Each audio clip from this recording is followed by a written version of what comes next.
बाण लगल लक्ष्मण के रोवेले रघुराई।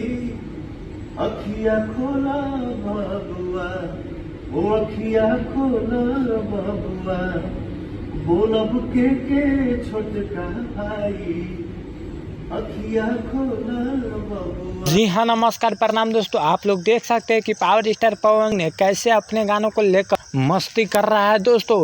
जो कि पावर स्टार पवन सिंह अभी भक्ति मुंड में लग रहा है दोस्तों। बता दे कि रोएले रघुराई ये गाना गाते हुए नजर आ रहा है पावर स्टार पवन सिंह दोस्तों। आप सभी को बता दें कि पावर स्टार पवन सिंह अपने ही आवाज में कितना मस्ती करते हुए नजर आ रहा है अपने गानों को लेकर। और बता दें कि पावर स्टार पवन सिंह का वो वीडियो क्लिप भी हम इस वीडियो में दिखाने वाले हैं कि पावर स्टार पवन सिंह कैसे गाना गा रहा है अपने रोएले रघुराई, जो कि भक्ति मुंड में पावर स्टार पवन सिंह लग रहा है दोस्तों। आप लोग को पहले वीडियो क्लिप दिखा देते दोस्तों, आप लोग वीडियो क्लिप देख लीजिए। तो लक्ष्मण के रोवेले रघुराई।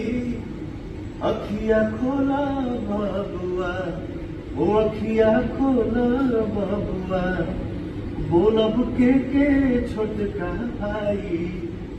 अखिया खोला बबुआ। दोस्तों आप लोग वीडियो क्लिप देख लिए होंगे कि पावर स्टार पवन रोएले रघुराई, जो कि पावर स्टार पवन सिंह का ये भी गाना भोजपुरी इंडस्ट्री में बवाल कर चुका है। तो दोस्तों उसी गाना को लेकर पावर स्टार पवन सिंह ने मस्ती कर रहा है। तो दोस्तों आप लोग खबर की जानकारी मिल चुका होगा। तो दोस्तों आप लोग क्या कहना चाहते हैं पावर स्टार पवन सिंह के बारे में, तो दोस्तों अपना राय कमेंट बॉक्स में जरूर दीजिएगा दोस्तों। फिर मिलते हैं नेक्स्ट वीडियो में, तब तक के लिए बाय बाय। चैनल को कर लीजिएगा सब्सक्राइब। धन्यवाद।